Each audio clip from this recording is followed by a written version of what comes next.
La semana pasada, el tema de las Islas Malvinas volvió a estar en la primera plana de los diarios. Se habló mucho luego que la agencia Reuters difundió un mail eh, interno del Pentágono donde más o menos decía que los Estados Unidos iban a rever su posición con respecto a las Malvinas y a otras posesiones de ultramar que tiene todavía, que conserva el Reino Unido, a raíz que los ingleses no habían prestado apoyo para la guerra que Estados Unidos e Israel están librando con Irán. Incluso Reino Unido no había permitido que los Estados Unidos utilizaran sus bases.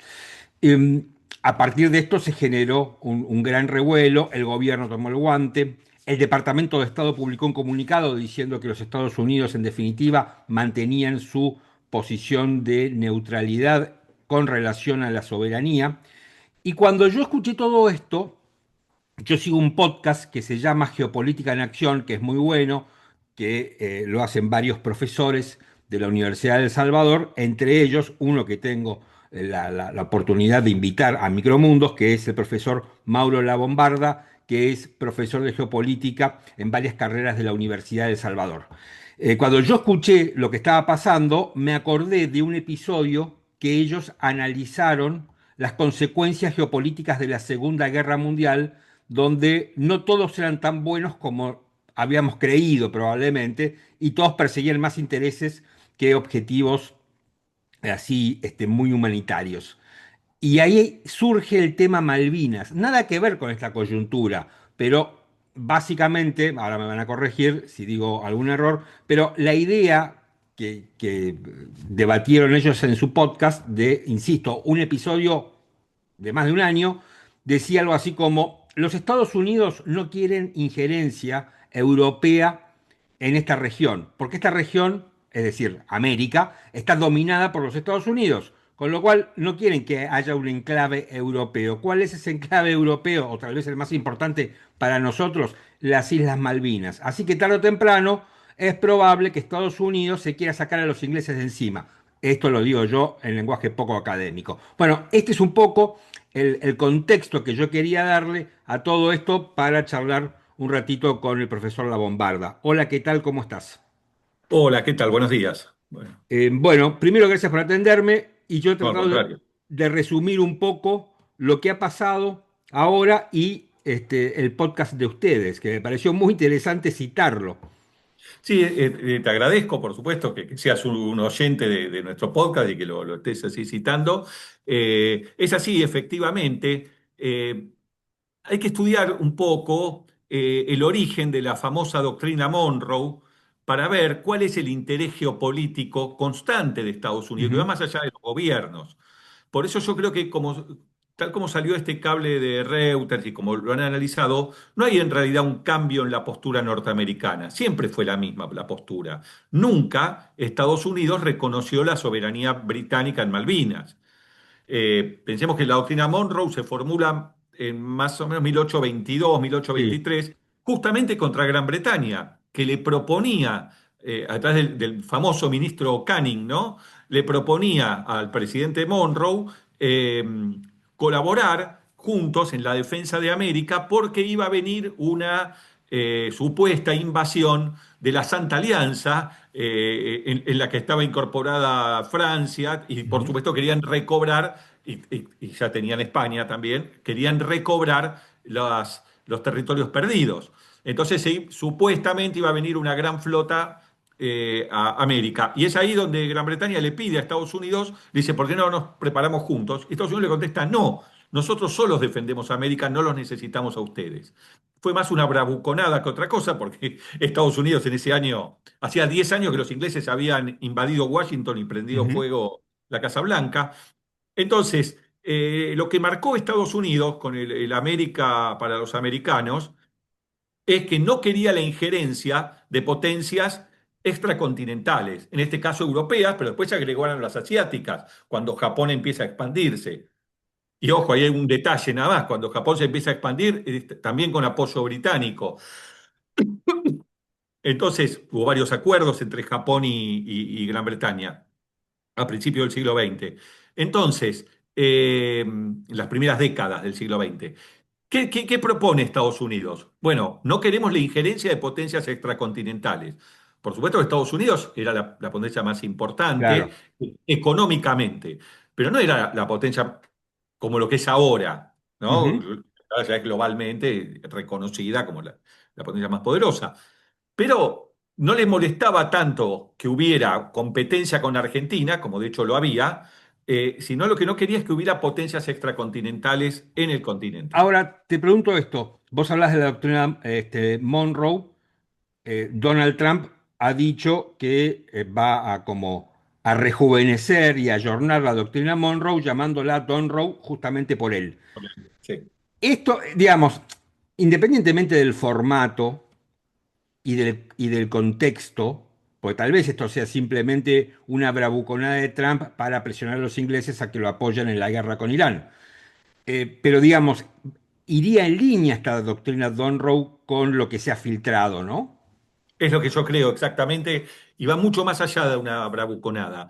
Yo creo que hay un error que se comete a veces en el análisis geopolítico, que es atribuirle todo al presidente, en este caso a Donald Trump, como cuando uno lo Ujú, analiza con Rusia y habla de Putin, y se cree que esto son cuestiones psicológicas. Esto no es así. Las grandes naciones tienen estructuras de poder internas muy poderosas, algunas enfrentadas entre ellas, como sucede en los grandes imperios, y el poder real del presidente es más simbólico que otra cosa. Alcanza con leer las memorias de los presidentes norteamericanos para ver que su poder no es tan grande como uno se imagina. Cuanto más débil es una democracia y más débil es el país, el presidente tiene más poder, ¿no? ujú. Pero cuando los países funcionan con estructuras que permanecen, no son tan A sencillas. ver, Entonces, yo creo que va mucho más allá de una sí, bravuconada. Esto es una política que viene siguiendo Estados Unidos, que no quiere a las potencias extracontinentales en América. Pero que en este momento, cuando Donald Trump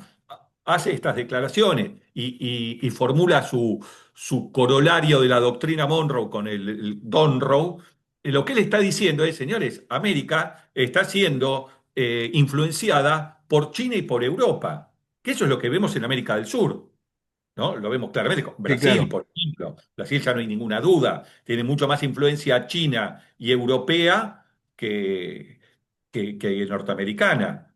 Entonces, Ujú. ¿cuántos países uno podría decir que en América del Sur están alineados con Estados Unidos? Bueno, yo diría prácticamente hay Argentina y hasta por ahí nomás. Yo, Los países, em, escuchando el podcast de ustedes aprendí una cosa, que bueno, Donald gracias. Trump no está loco, No, está. porque, no, claro, porque todo el mundo dice, mirá este tipo, qué loco que está, y yo entendí con ustedes que Trump viene siguiendo, algo que vos mencionaste de soslayo, la tradición de política exterior norteamericana. Casi como un manual la va siguiendo. O sea, nada de lo que está haciendo es una locura. Claro, lo que pasa es que Tal vez a él le las toca formas, los modos, ¿no? las formas cambian, pero la política que él sigue no es muy distinta a la que hizo Biden. Yo no veo una diferencia. Entonces dicen, no, él es amigo de Putin mientras que Biden era enemigo. Yo siempre le digo a la gente, vayan a ver la foto del encuentro entre Biden y Putin unos meses antes de la invasión de Ucrania, que están los dos Ujú, riéndose con un globo terráqueo en el medio y Biden anunciando que ellos no van a intervenir si Rusia invade Ucrania. Le estaba dando una carta blanca. Entonces, las políticas son las mismas, pero hay muchos ejemplos más de Biden y Trump actuando juntos. Y uno dice, no, pero si son el agua y el aceite. claro. Por eso es para las elecciones internas y todas esas cosas que, por supuesto, los grandes países siguen un lineamiento. Y el enfrentamiento con Europa ahora está en crisis. Y le toca a Trump. Y uno dice, no, esto es porque Trump los maltrata. Bueno, pero el enfrentamiento con Europa viene desde la Segunda Guerra Mundial. El vencido en la Segunda Guerra Mundial es Europa, no algunos europeos. Esto lo dice De Gaulle, no es que es un invento mío. De Ujú. Gaulle dice, todos fuimos vencidos los europeos, dos fueron derrotados, que son Alemania e Italia. Pero él dice, todos fuimos vencidos. El que fue vencido en la Segunda Guerra Mundial es Europa, Bueno, que quiso... de hecho, los Sí, Estados Unidos conservan un ejército de ocupación en Europa. Totalmente, que no tiene razón de ser, porque primero era para la reorganización europea, bien, después para los rusos, bien, después se disolvió la Unión Soviética, bueno, pero igual nos quedamos por las dudas. Y ahora, ¿por qué están? Siguen estando. Obvio, se dividieron el mundo con los rusos, esto se vio, ahora después ellos, en una competencia con los rusos, que fue solamente se la llamó Guerra Fría, que es un eufemismo para decir no tuvimos guerra, porque llamarlo Claro. Guerra Fría no tuvimos guerra, fue una discusión política, una competencia entre los ganadores. En ese juego abre al tercer jugador, le abre las puertas a China para vencer a la Unión Soviética, y ahora está de nuevo en una competencia con su socio, que es China. Hay más de 70.000 empresas norteamericanas radicadas en China. Entonces, este no es un enemigo. ¿Cómo es el enemigo? Tengo 70.000 empresas mías produciendo ahí. Entonces, ¿competimos? Por supuesto. ¿No quiero que China esté en América? Por supuesto que no quiero. ¿Que sea una potencia regional? Sí. Estoy compitiendo. ¿Dónde está la guerra? No se tiran tiros. Te pregunto esto. Escuché, no me acuerdo si a raíz de esto que estamos charlando del mail de Reuters y demás, o unos días antes, que el Reino Unido había firmado acuerdos como que se la veían venir con Brasil, Chile y Uruguay, como para amortiguar, o sea, yo relacioné después como para amortiguar esto que podía hacer Estados Unidos. Eh, Es así. Lo de Brasil es realmente, no sé si, Brasil es todo un no capítulo. es llamativo. Ustedes tendrían que hacer un capítulo en su podcast sobre Brasil, porque Brasil es todo Vamos, un tema bueno, impresionante para mí. bueno, no, bueno, es el gran desafío que tiene Argentina en su historia. De hecho, el Virreinato del Río de la Plata se crea solamente para contener a Brasil. Claro. Cuando Brasil se empieza a expandir hacia el sur, España crea el Virreinato del Río de la Plata, porque antes éramos el Virreinato de Perú y era lejos. De hecho, el primer virrey, lo que empezamos a hacer con los primeros virreyes es invadir el sur de Brasil. Ujú. ¿No? Sí, no, no, Brasil es el gran desafío y está desafiando a Estados Unidos y ese juego a nosotros nos favorece. Porque si Brasil fuera un aliado de Estados Unidos, Argentina está condenado después de la Segunda Guerra Mundial a la indiferencia, ¿no? A ser un subordinado de Brasil. Claro. Porque Brasil jugó muy bien en la Segunda Guerra Mundial. En realidad jugó bien antes de la Segunda Guerra Mundial, cuando abandona el eje británico y se pasa a Estados Unidos antes de la Segunda Guerra. Lo que pasa es que en Argentina Perón asume en el 46. Ujú. Asumiendo en el 46, por supuesto que él intenta el acercamiento a Estados Unidos, pero ya era tarde, Estados Unidos ya había ganado la guerra. Pero bueno, esa es otra historia. Lo de Brasil sí es cierto, a mí me llama la atención, porque son acuerdos de defensa, una cosa son acuerdos por cambio climático Claro. o de comercio, otros son acuerdos de defensa. Bueno, las negras también juegan. Yo lo que seguiría de cerca más que Brasil para mí ya está enfrentando a Estados Unidos y es un delegado Abiertamente. abiertamente, es un delegado de China y de Europa. El acuerdo UE-Mercosur es un acuerdo, es un triunfo de Lula, ¿no? Por supuesto. Yo al que seguiría de cerca es a Chile. Yo creo que Chile sí es un país que está entendiendo lo que pasa y es posible un acercamiento más profundo con Estados Unidos y en consecuencia con Argentina. Porque ahí nosotros tenemos mucho para ganar con Chile. La sumatoria de Argentina y Chile es más que una mera superposición de países. Es el control de un gran paso interoceánico y es la proyección antártica también. Ujú. Yo creo que esta es una gran oportunidad que tenemos por cuestiones también ideológicas, que a veces son menores, pero que Chile yo creo que está haciendo una reconsideración de su planteo geopolítico, que había empezado hace varios años, llamativamente no con un gobierno de izquierda, ¿cómo se llamaba este hombre? Piñera. Piñera. Eh, los acuerdos que firmó con China. Dijo, vamos a hacer la puerta de entrada de China en América. Lo mismo que algo parecido a lo que había dicho Alberto Fernández con Rusia.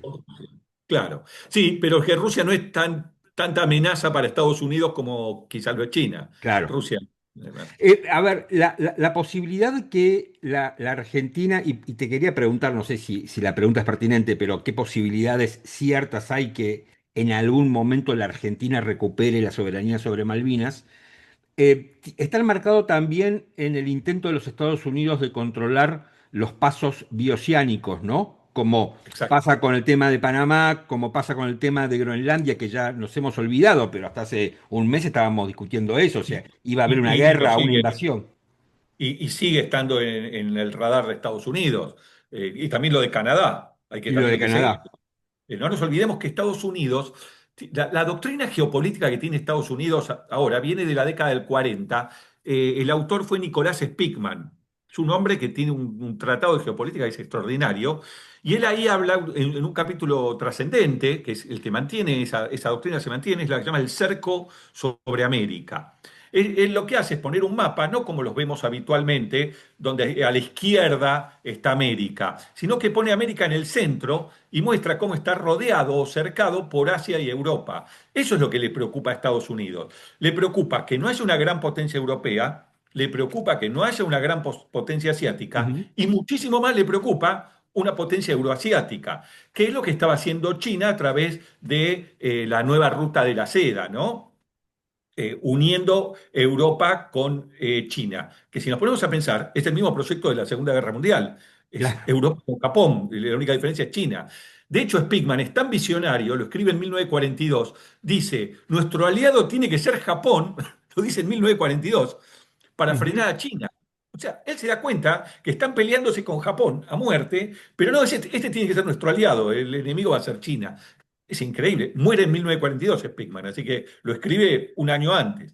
Eh, yo creo, volviendo al tema Malvinas, que aquí hay que hacer alguna vez un estudio profundo. Nosotros hemos hecho una introducción a eso a través de nuestro podcast, que es más de divulgación que otra cosa, de cuál fue la verdadera posición norteamericana en la guerra de Malvinas. Porque a medida que ¿Cuál uno se va... fue? Porque, Claro, digamos, la historia que tenemos todos es, bueno, Estados Unidos en definitiva fue un traidor a la causa americana porque violó el TIAR, ¿no? Ese claro. tratado recíproco de ayuda de la OEA, donde teóricamente Estados Unidos debía ayudarnos, ¿no? Una especie de, que es lo que capítulo 4 de la OTAN, ¿no? Donde se atacan a uno, atacaban a todos. Sí, el artículo, sí, Sí, 4, creo 5, que sí, cuarto, un cinco, no importa. artículo. Pero una cosa es esta ayuda recíproca. ¿Hay otra historia? Sí, por supuesto. Hay otra interpretación que es la que cuando uno empieza a estudiar y ver algunas memorias y algunas frases que andan los que eran las autoridades, ¿no? norteamericanas, se empieza a ver de otro modo. Como les dije, nunca Estados Unidos reconoció la soberanía británica. Hay que ubicarse en el año 1982, Guerra Fría, Europa pensaba, como piensa ahora, que Estados Unidos estaba en decadencia. Estados Unidos se lo consideraba en decadencia. A Ronald Reagan le hacían las mismas burlas que le hacen ahora a Trump. Eh, Ellos venían aparte de la derrota en Vietnam. Entonces, los europeos empezaron a construir un gasoducto con la Unión Soviética. Ujú. Es decir, Estados Unidos le daba seguridad a Europa Occidental y Europa Occidental la plata que ganaba gracias a la seguridad y el comercio norteamericano se lo daba a la Unión Soviética para hacer un gasoducto, el primer gasoducto que se hizo desde Siberia hasta Alemania. Estados Unidos se opone y en enero del 82 viaja Alexander Haig a ver a Margaret Thatcher y le dice Reagan que ustedes dejen de poner plata en el gasoducto. La respuesta de Thatcher que fue, vamos a seguir Con apostando el al gasoducto. gasoducto. Bueno, listo, a los 2 meses, el presidente Galtieri, que era un hombre puesto por Estados Unidos, porque hay que acordarse que hubo un golpe palaciego en el Ujú. proceso militar, cuando lo voltean a Viola, y viene Galtieri, que venía de 3 meses en Estados Unidos, donde lo habían llamado el general majestuoso, ¿no? El Patton Sí, argentino. claro, lo comparaban con Patton, exactamente. Lo comparan con Patton, él asume y hace lo de Malvinas. Ahora, ¿cuál era la jugada de Malvinas? ¿Qué es lo que salió mal? Entonces, la versión fácil es Estados Unidos nos traicionó. Ahora, Estados Unidos nunca quiso vencer militarmente a los británicos, que eran sus aliados en la OTAN. Lo que dijo y lo que parece que era el acuerdo, y Ujú. hay mucha documentación, es tomen las Malvinas, no generen una guerra, por eso el operativo Rosario, que fue impecable, no hubo muertos británicos, hubo muertos argentinos, ¿no? Sí, claro. Pero no hubo muertos británicos, y con eso forzamos la negociación. En esa negociación, Estados Unidos jugó para la negociación argentina, obligó a Gran Bretaña a discutir soberanía y a poner un plazo para la devolución de la soberanía. Cuando la negociación estaba llegando al final y viene la propuesta de Perú, que es una propuesta norteamericana, eso está totalmente comprobado, lo han dicho todos los protagonistas, Ujú. la propuesta no era de Perú, Imagínense a Gran Bretaña que le puede importar una propuesta peruana. Le Claro. importaba la propuesta de Ronald Reagan. Era la de las tres banderas. Entonces, cuando ya se iba a aceptar y nos tenían que devolver la soberanía, por supuesto, la convocatoria era discutir soberanía, no es que ya se firmaba, era Argentina, pero ya se sabía que era con la devolución. Ellos hunden el crucero General Belgrano, provocando 320 y pico muertos. Ujú. Entonces, ese ataque al crucero General Belgrano tiene una sola finalidad, que es arruinar la negociación, para que Mira. Argentina, actuando visceralmente, dijera no hay más negociación. Que obviamente de manual Argentina hizo eso porque no tuvo la frialdad la Junta Militar. Pero además había algunos funcionarios que habría que investigarlo, el mismo informe Rattenbach lo dice, que respondían a intereses británicos. Entonces, a los británicos les convenía que nosotros siguiéramos la guerra. A los norteamericanos y a nosotros, a los argentinos, nos convenía que hubiera paz y acuerdo. Listo, rompemos el acuerdo. Dijimos, no hay acuerdo, vamos a la guerra. A los 2 días se produce un hecho muy significativo en la guerra, que es el hundimiento del Sheffield, Sí, que todavía no está claro cómo es que alguien nos dio la ubicación del Sheffield. Pero al hundir al Sheffield, se provoca una situación que es inmejorable para Argentina. El honor argentino queda a salvo. Ellos nos hundieron el Belgrano, nosotros hundimos el Sheffield, que era un barco muy moderno, uno de los barcos más importantes de la flota británica, causando también muchísimas bajas. Y entonces Estados Unidos llama a Galtieri, esto está en las memorias de Alexander Haig, y le dice a Galtieri, el honor argentino está a salvo, vuelvan a sentarse a la mesa de claro. negociación. Y yo les devuelvo, les damos las Malvinas. No, dijo Galtieri, ya es tarde, ahora vamos a la guerra. Es decir, se da la paradoja. Digamos, esa fue la gran equivocación argentina. Por supuesto, es que yo no creo yo creo que hay traidores. La paradoja es que los pro-británicos, pensemos una cosa, la influencia británica en Argentina es muy superior a la norteamericana. De Sí, hecho, claro. es muy baja la influencia norteamericana en Argentina. No Hoy hay influencia. también, hoy también. Por supuesto, la influencia británica es decisiva, decisiva para mí. Debo- Está en las raíces de nuestra nación, es decir, no nos engañemos, desde la Revolución de Mayo hasta hoy, uno de los países que más influencia ha Ujú. ejercido es Gran Bretaña. Más disfrazada, si uno quiere, ahora después de Malvinas, porque Malvinas, pero a veces uno escucha nacionalistas diciendo que le tienen más bronca, podríamos decir, a los norteamericanos que a los ingleses. A los ingleses se los reconoce como caballeros en la guerra y que han sido muy justos y muy buenos, esa es la propaganda británica, ¿no? Y que los norteamericanos nos traicionaron. Entonces uno se tiene que preguntar, ¿pero quién traicionó? Si nosotros hubiéramos firmado, ya teníamos las Malvinas, Claro. ahora eran nuestras. Te pregunto esto. Supongamos que se negocia y dicen, bueno, las Malvinas son argentinas. No pasan a la soberanía argentina. Yo me imagino que el lío que tendríamos, ¿no? Porque no podemos, con lo que tenemos, no sabemos cómo lidiar, metamos a las Malvinas. Uno tendría que pensar en una transición tipo Hong Kong. Y no estaría mal. Se habló en su momento, uno de los proyectos que hubo después del Sheffield y del Belgrano, hubo una negociación Ujú. que duró hasta el 20 de mayo, que fue cuando la fecha límite era la invasión británica con soldados, digamos, que fue el desembarco en San Carlos. Esa era una negociación que se llevó. Yo lo tengo documentado también por uno de los protagonistas. Le hice el reportaje a Wenceslao Bunge, Sí. que El que fue vocero de Yabram después. sí, exactamente, exactamente. Fue un representante Sí. de la Fuerza Aérea en negociaciones con Jen Kilpatrick, la delegada norteamericana ante la ONU, porque ahí hay un paréntesis. Dentro de Estados Unidos siempre hubo dos grandes eh, posturas. Una postura influenciada por Gran Bretaña que se llama el atlantismo, Ujú. que es la que sostiene que Estados Unidos comparte intereses con Gran Bretaña. Es muy paradójico, porque uno dice, ¿cómo? Si Estados Unidos viene a reemplazar a Gran Bretaña, ¿cómo va a tener los mismos intereses? Si le sacó el poder mundial, le Claro. sacó todo Polonia, le sacó todo, ¿y cómo puede ser? Pero bueno, ese es el atlantismo. El otro es el continentalismo. Que es el que dice, no, nuestra principal alianza es la hemisférica, la continental. ¿Se acuerdan que Perón lo decía en su momento? Perón hablaba la alianza continental del Ártico al Antártico. No, Ujú. no, no era un invento Por de eso Perón. dicen que el verdadero Alca lo inventa Perón en un discurso que da en una universidad americana, que no me Por acuerdo supuesto. cuál era la universidad. Eh, Perón dio un discurso no me acuerdo dónde lo dio, Sí, pero él lo dice, por supuesto que sí. Él se da cuenta que nuestra alianza natural es con Estados Unidos contra Europa. Pero está bien, el problema es que lo que decíamos antes, él asume en el 46, era claro. tarde.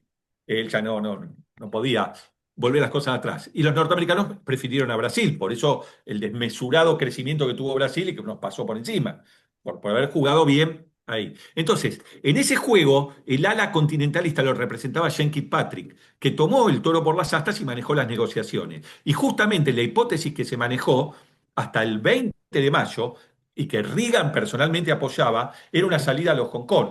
Un fideicomiso a 20 años, ¿eh? Estamos hablando del 2002, nos devolvían las Malvinas, y había que respetar los deseos de los Kelper, es verdad, si se le puede mantener un régimen legal, si el Kelper se quiere hacer argentino, que sea argentino, que es la primera opción que hay que darle.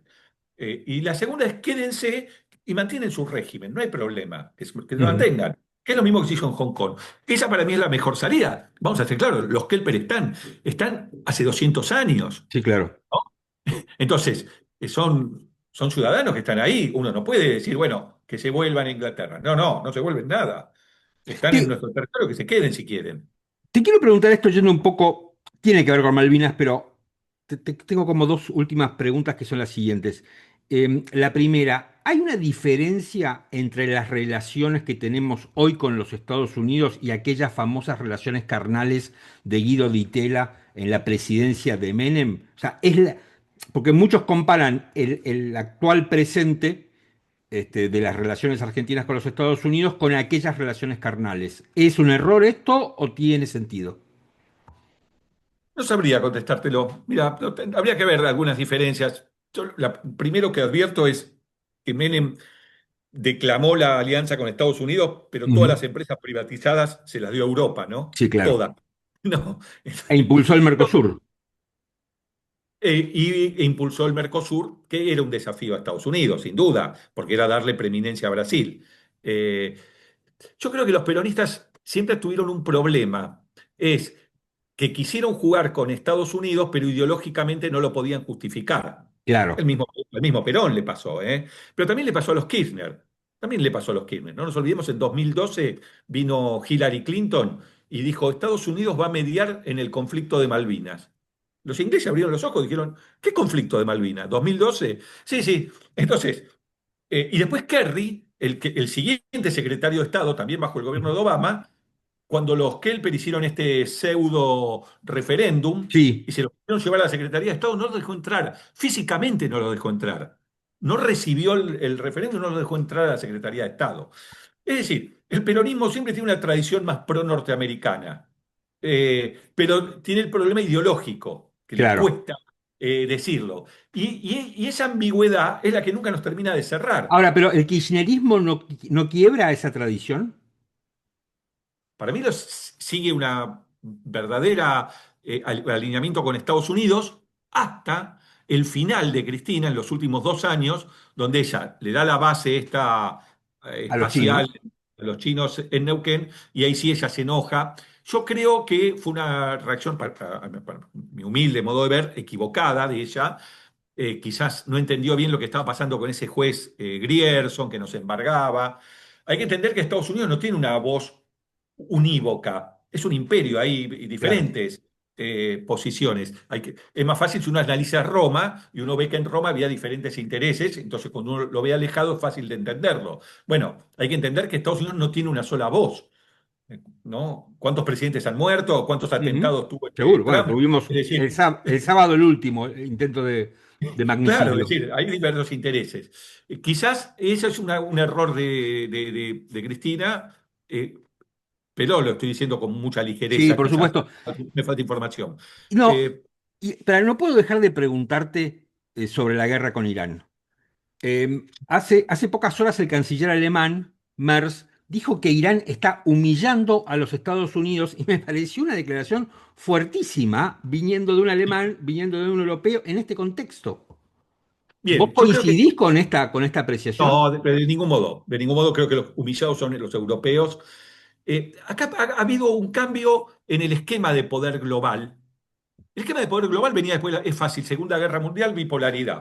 Sí. Eso cambia en el 72 cuando Nixon viaja a Pekín a verse con Mao, ¿no? Ujú. Lo que por supuesto demuestra que la ideología no tiene nada que hacer en la geopolítica.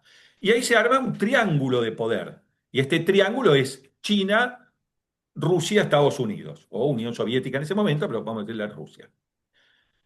China, los norteamericanos sabían que lo hicieron crecer. China no creció porque cambió tres, cuatro leyes. China cambió porque fueron 70.000 empresas norteamericanas, ¿no? La plata por la Claro, que creció China, si no es una ingenuidad. Y los norteamericanos, lo dice Kissinger, lo dice Nixon, dice, China va a crecer, nos va a ayudar a derrotar a la Unión Soviética y después se va a enfrentar a nosotros. Es decir, lo sabían. Y ahora China acaba de hacer una jugada muy importante que va a dar respuesta a esto que vos planteás, que es que dice, yo abro un cuarto jugador, porque Europa está buscando su autonomía estratégica. ujú, Viene con un pie encima desde la Segunda Guerra Mundial. Pero Europa en estos momentos, al ver el desafío chino a Estados Unidos, prefiere jugar con China. Y abre un cuarto jugador que rompe el bloque occidental. Así como Nixon rompe el bloque comunista y se lleva a China, sí. China rompe el bloque occidental y se lleva a Europa.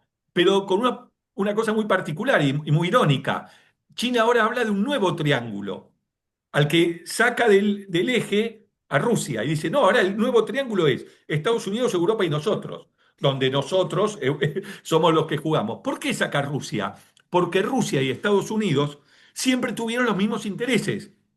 La disputa es ideológica, puede haber una competencia, pero los Por- intereses son vos los mismos. nada, disparo preguntas, pero por eso es que cuando es la cumbre en Alaska aparece el canciller ruso con una remera que dice CCCP, que es Unión Soviética, Y para mí escrito en es una ruso, ironía de eso, como y que, diciendo, no, y seguimos aparte hubo aliados. algo que se soslayó, que fueron Putin y Trump a rendirle homenaje a un lugar donde le pasaban los pertrechos en la Segunda Guerra Mundial los Sí, americanos a los señor. rusos. Sí, señor. Sí, ¿Ahí lo señor. tenemos que explicar? ¿Así lo Y un explicamos? detallito, así lo entiendo yo, por lo menos lo entiendo igual, y alfombra roja que le pusieron a Putin lo recibieron también con honores, ¿eh? Es decir, exactamente, por eso digo, no hay tanta diferencia entre Trump y Biden. Eh, Hay que buscar en un minuto en Google la foto de Biden y Putin antes de la invasión de Ucrania, en Ginebra, si no me equivoco. Y después lo de Alaska. Por supuesto que tienen los mismos intereses.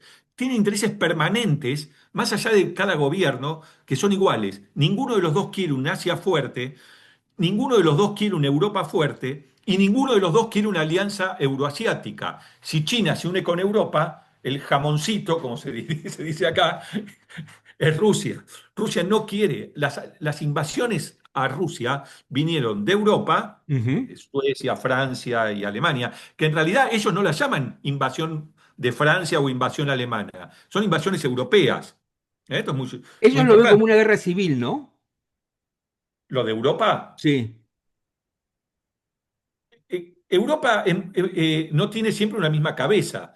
Desde Grecia hasta hoy tiene diversas cabezas que se pelean en guerras civiles, por supuesto. Son guerras de unificación. Claro. Como China tuvo sus guerras de unificación, lo que pasa es que lograron conformar un Estado. Europa vive en guerras de unificación, pero cuando se van a pelear con Rusia se unifican.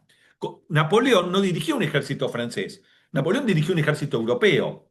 De hecho, un detalle de literatura, en el libro La Guerra y la Paz, Tolstoy, que obviamente no se dedicaba a temas de geopolítica, Ujú. cuando habla de la invasión de Napoleón, dice los ejércitos europeos, nunca dice los ejércitos franceses. No Claro. habla de la invasión de Francia. Como la Segunda Guerra Mundial no es una invasión alemana, es una invasión europea. Toda Europa puso tropas para ir contra Rusia. Entonces, entre ellos se pelean los europeos, ¿no? Sí, es cierto, se pelean por ver la primacía, pero cuando van contra Rusia van unidos, ¿eh? No, no hay ninguna duda. O Inglaterra movió un dedo por Rusia en la Segunda Guerra Mundial. No. ¿Qué hacía Inglaterra mientras Alemania, Francia, Italia, Polonia, Hungría, Checoslovaquia, Rumania, Bélgica, Holanda, hasta españoles hubo, la División Azul? Ujú. Cuando ese ejército enorme europeo invadía Rusia, ¿qué hizo Inglaterra? ¿Le abrió el segundo frente que pedía Stalin? ¿Peleó por... ¿Salió o se quedó calladito mirando cómo peleaban? Bueno, entonces quiere decir que toda Europa se unió contra Rusia. Entonces, Rusia no quiere una Europa fuerte. Estados Unidos tampoco quiere una Europa fuerte. Rusia no quiere un Asia fuerte, unido bajo una sola potencia.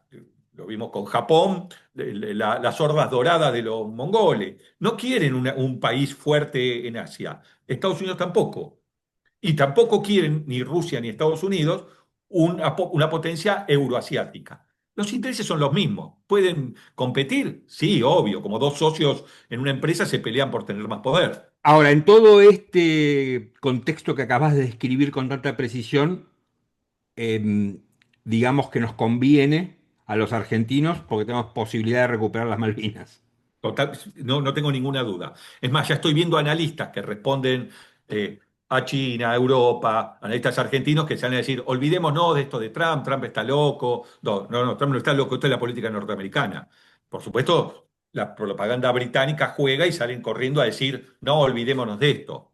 Está bien, pero la influencia británica en Argentina es muy, muy fuerte, en organismos importantes, podemos Ujú. decir, importantes.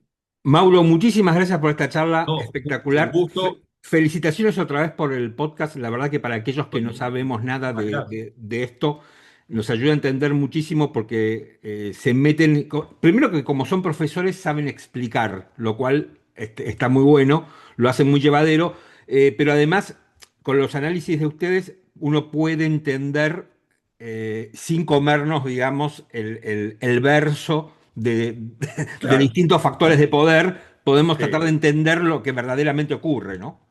claro. Bueno, te agradezco muchísimo tus palabras y bueno, sí, vamos, nosotros tratamos de divulgar estos conceptos que se basan más que en la verdad, en la verosimilitud, ¿no? Claro. Sí, cuando uno está hablando, está trabajando sobre hipótesis. Entonces, nosotros tenemos estas ideas que no las podemos imponer porque esto no es matemática, no estoy convenciéndote que 2 más 2 es 4.